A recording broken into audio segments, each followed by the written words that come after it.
the New York DA flirts with prosecuting Trump. And Kareem Jean-Pierre gets upset because someone yelled at her in front of the cast. Ted Lasso. Also, I talk about, is it time for a younger generation to be the leading charge in Republican politics? I'm Anthony Rader, and this is Politically Unhinged.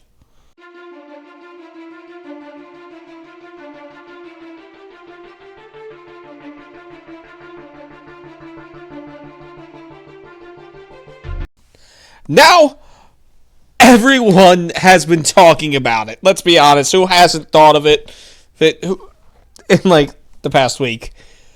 As we know, over the weekend, President Trump said that he would be arrested on Tuesday. Well, that didn't happen. Actually, no prosecution is happening. You see that the District Attorney of New York, that is funded by the one and only George Soros, had left out vital information exonerating President Trump. So, what does this mean? Well, nothing. It means that Trump is not going to get booked because they needed, I think it was 12 out of 17 people to decide. It's some weird number. I know 12 was in there. It ain't happening. Sorry to break it to you, Democrats. We all know that you were waiting to start dancing, going on like, oh yay! Trump is getting arrested. Well, here's the thing. It would have done amazingly for Trump politically if he actually did get arrested. Trump getting arrested, hell, his polling numbers would have gone through the roof. Actually, they're higher right now as well. So, why are we even going on like, oh, it's not going to happen? What's going to happen is that you're either going to see Trump or DeSantis as the nominee on the Republican side. It's kind of simple. It's definitely not happening. It's just so funny. Democrats get their hopes up thinking that Trump is going to get arrested for every little thing. But the thing is, even in this New York case, the statute of limitations, it's over. Statute of limitations in New York for misdemeanors, 2 years. For a felony, it is 5 years. How the hell were you going to be able to do that anyway? But there's still one little piece of hope for the liberals that they're really grasping onto. That is because Georgia still has a case against Trump for the election. Is that going to go anywhere? No. It's not. It's not going anywhere. Sorry to break it to you, Democrats. It's not. You don't need to have a Harvard degree to have common sense and look at this and go like, oh shit, there's nothing. Huh. Well, it is so easily to tell that an unborn child could figure it out. The unborn baby that y'all want to kill could figure this out. You're telling us that we shouldn't be counting our cards yet. Here's the thing. Yes, Joe Biden's approval ratings are somehow in the 40% mark. I don't know how. I don't know who the hell they're asking. Are they going to a college campus or are they going to California and going like, hey, do you approve of Joe Biden? Guess what? If you go anywhere else in America, they will be all like, Joe Biden, fuck that guy. Joe Biden has made everything worse.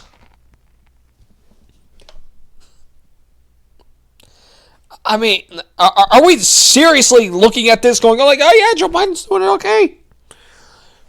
Eggs are just $10. Gas is getting higher again. But don't worry, guys. It is the Russian-Ukraine war. Don't worry about it. It's the Russian-Ukraine war. It's also Trump getting...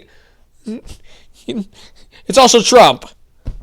It's Trump's fault. The guy that hasn't been in office for years. It's his fault. Don't worry. Thing is that none of this would be happening if Trump was in office, would it? Hell, Russia and China just met up in Moscow to talk. Xi Jinping, Winnie the Pooh, was there for about 3 days discussing with Russia. We thought this war would bring Russia and China further apart, showing China this is what we would do if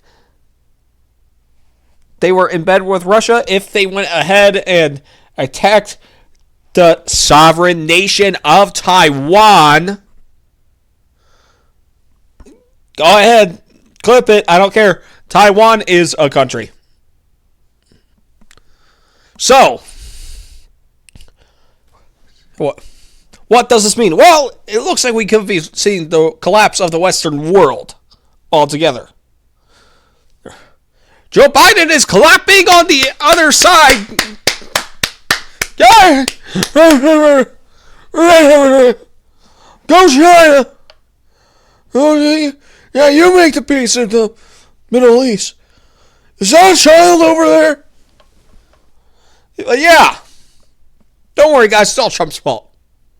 The guy that has been under investigation, they have not found anything on him. Huh. I don't know. You know what? Actually, they might have something on him. Because apparently, the other day in New York, Hillary Clinton and her daughter, they went to go see a Broadway play. And someone shat in the aisle right by them. Now, I'm not pointing fingers, but I think it might have been Bill or Hillary. But here's the thing, though. It's happened multiple times, though, in that one area. Well, maybe not the one area, but in that one theater. Do I find it funny? Yes. Do I find it gross? Yes. Is it even funnier that it happened near Hillary Clinton? Yes.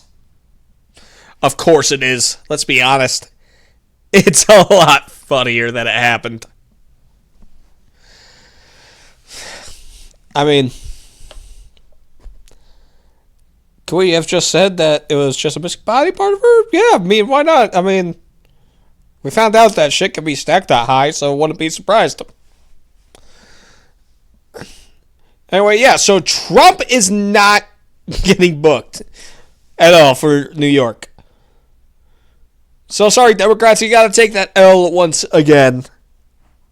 Actually, would have been good for Trump if he was arrested because it would have pretty much secured the election for him. Easily. So, think about that next time, Democrats. Whenever you make Trump look like a victim, the entire, well, not the entire Republican caucus, but a good amount of them, back President Trump with it. Because whenever a Democrat ends up attacking someone on the right tends to back them up. Here's the thing. Yes, the Democrats think that it will be an easier chance to win if Trump is nominated for the Republicans versus DeSantis. But here's the thing. It's Joe Biden, and we have seen him destroy this country. And it's pretty bad. It's the worst that I've seen, and I'm 24 years old. We're looking at the scales of a depression with Joe Biden. A depression with him. Which is insanity. I mean, who would have thought that printing a shit ton of money, spending it all, bailing out banks. Who would have seen that coming? I mean, it's not like it's economics 101. Because it is. Anyway, yeah, so I think we need to talk about everyone's favorite, most precious press secretary, Kareem Jean-Pierre. Now, Kareem Jean-Pierre got very upset that a reporter yelled at her. You know, they're saying that it is the worst attack on our democracy since 9/11. Oh, yeah, you think I'd say January 6th? No, this is apparently much worse. This is an insurrection that the reporter yelled at her. It's an insurrection. Don't worry, though. Well, you don't believe me? We got the clip right here. For me. No, that's not, we're not doing this. We're not doing this. We're not doing this. We're not doing this. From across the room. You've been discriminating against me and discriminating against some people in the briefing room. And I'm saying that this is the U.S., this is not China, this is not Russia. This is not Russia. Okay. What you are doing, you are making a monkey of the First Amendment. Decorum, please. It's been 7 months. You've not called on me. You've not my messages. I'm saying that that's not right. That's not right. Fun times. Welcome, guys. Welcome. Welcome to the press briefing room. Okay. Here. I mean, how could that man that works for an African newspaper yell at her? I mean, I don't know how she could do that. How was that possible? Let's be honest. She probably deserved it. As press secretary, you're supposed to take questions. Why haven't you taken his question? It's probably been weeks, months. He has every right to yell at you. Oh no, he yelled at you in front of no-name actors that no one really cares about. Oh no. How dare you? You know what? Who cares? Alright? Who cares that someone yelled at you? Just stop whining. You whining over that little incident. Going, oh, he yelled at me. Out there, they yelled at me in front of these actors. Actors are people. They are insane as well. I mean, look, it's not that hard to tell. I mean, we're just sitting here. We're just people. Actors are just people. But they play dress up for a living. So, could most of them actually have something wrong with them? Possibly. I mean, there's a reason why a good amount of them are out of touch. So, take that for what it's worth. All right. So, this is the last few days on the merch sale. All right. Actually, I want to read this for like Ben Shapiro. All right, folks. So this is the last day for the merch sale. So what you want to do is that you want to go to tinyurl.com/pu merch. That is tinyurl.com/pu merch. I got my politically unhinged merch, and it is absolutely amazing, folks. All right. I went ahead and got one for other people, and they say that it is amazing. You need to get your politically unhinged merch right now, folks. All right. Okay. So. But yeah, go ahead, get your politically unhinged merch. The sale lasts until Saturday, March 25th. And you want to use the code Biden Sucks for 15% off select products. Now, let's jump into this big topic that I want to talk about. Is it time for the Republican Party to pass over the keys to a younger generation to be the leaders? People are going to hate me for saying this. I think it's time. I think it's time to see younger people in leading the party. We're not going to see that much progress when we keep electing the same generation year in and year out, or every single election. You're not going to be seeing this progress. You're not going to be seeing anything that's going on and happening. I think, yes, 100%. Vote for me when I start running. Yeah, duh. But we're looking at these people that we voted for decades. These people are getting old. We need younger people in there. Like Trump. Yeah, sure. He's fine. He's old. He's getting old, though. Would I vote for him again? Sure. If he wins the nomination, I'll vote for him. I'll happily vote for him again. But here's the thing. We can only be voting for an older generation for so long until we can get a dead person. Oh, wait. There's that person in office right now known as Joe Biden. So, but here's the thing. We can only be voting for people that are part of this generation for so long. We need people that are younger, in all honesty. I think there are a lot of capable younger people in the Republican caucus that can run for president and should run for president. Heck, I want to see, well, it's no secret, all right? People that know me, I want to see Rand Paul run again. I want to see Ted Cruz run again. I'd like to see Dan Crenshaw run just because I think it would be funny to people go like, we are going to attack the Americans. Sir, have you seen their president? No, I have not seen the president. Sir, he looks like this.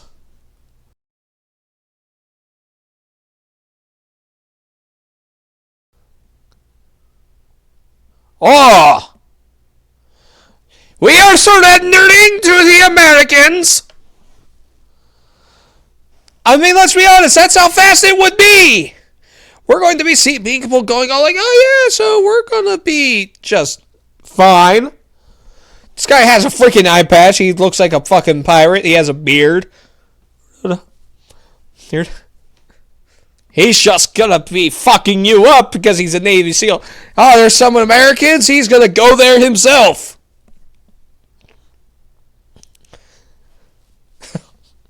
He's gonna walk out there, see all you terrorist motherfuckers, and go like, hey! Freedom, motherfucker. So, yeah, like I said, there are very capable young conservative voices out there.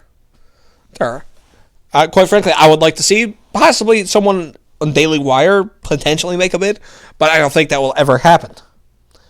I mean, Michael Knowles, I'm not sure if he's expressed interest or not. I mean, in his debate, not in this debate, in his talk at CPAC, he went ahead and he said, well, I'm the only speaker that is not either currently in office, running for office, or is considering running for president right now, considering that I'm too young to do it. So if we're going to get anyone, it'll probably be Michael Knowles. Wouldn't mind that.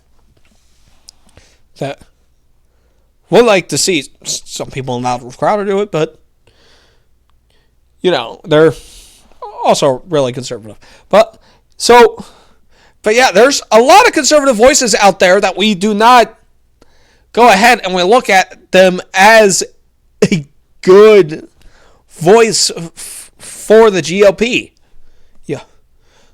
There's a reason why people are saying that the Republican Party is the party for old white men. But is it really? I've been looking and talking to people that I guess you call Gen Z. And the ones that grow up conservative, I'm talking about conservative families, and when they're not indoctrinated into the liberal bullshit, they end up more conservative than their parents. We're actually going to see the rise of conservatism in younger people because this generation I think from like 2006 and afterwards, it's the largest homeschool generation. It's 2006? Probably later. In all honesty, I just remembered it's 2023. These kids are in high school now. That's something scary to think about. So, like I said, conservative. Homeschooling and private schooling is very popular among conservatives right now because of the woke ideologies that are being pushed. And with all these younger people that are coming out and speaking against it, saying this needs to stop now, it's amazing that we're seeing it. However, we need to see more of it. Young people, you need to stop going ahead and going all like, all right, yeah, I'm just not going to let my voices be heard because people are going to disagree with me. No, go ahead, speak your opinion. Speak it. Even if you agree with people, speak it. That is the best advice anyone could give to you. Even if you agree with something, or definitely if you disagree, speak it no matter what. Do not resort to this violence for no reason. That these people are going ahead, breaking and freaking burning down cities. Do not go to that level. But here we are. We find that acceptable now when it should never be acceptable seeing that. It's not. And people got to see it that way. Yeah. Actually, probably when I was in high school, when I was in high school, we saw Black Lives Matter form when I was in high school. And it basically said that these violent rioters, I'm not calling them peaceful protesters, these rioters went ahead, burned down stuff. And now we're seeing it when people just say something that you disagree with. That is not what makes our country great. Our country is great because we're allowed to have these diverse opinions. Our country is great because we are still the freest country in the world. Our country is great because there are so many more opportunities for everyone in this country. Our country is, yes, a melting pot. That's what people like to call it. People like to say that there is inherent racism in the American institutions. There isn't anymore. The racism that you're seeing now is all manufactured by everyone in the government and in the media. The racism that you see now is not people going ahead and calling you the N-word to your face, saying you don't belong here. We don't really have that anymore. It is there still, but very, very rare. But this country isn't against you. This country is here for you. No matter what side of the political aisle you're on, we are here for you. We have to understand that at the end of the day, we all still have to live with each other. We still have to understand everyone's opinion. We have to go ahead and say, you know what? We are making the world a better place. We are not going ahead and confusing our children. We are going to leave this place better for the next 3 generations. And that is where everyone has been faltering lately is that everyone has saying that we need to leave the planet better for the next generation. We need to leave it better for the next 3. Only then we can strive to be truly, truly great. All right. So, it is time to end with our quote. This is by John Wayne. A friend of mine told me to shoot first and ask questions later. I was going to ask him why, but I had to shoot him. A friend of mine told me to shoot first and ask questions later. I was going to ask him why, but I had to shoot him. John Wayne. Now, thank you, and God bless.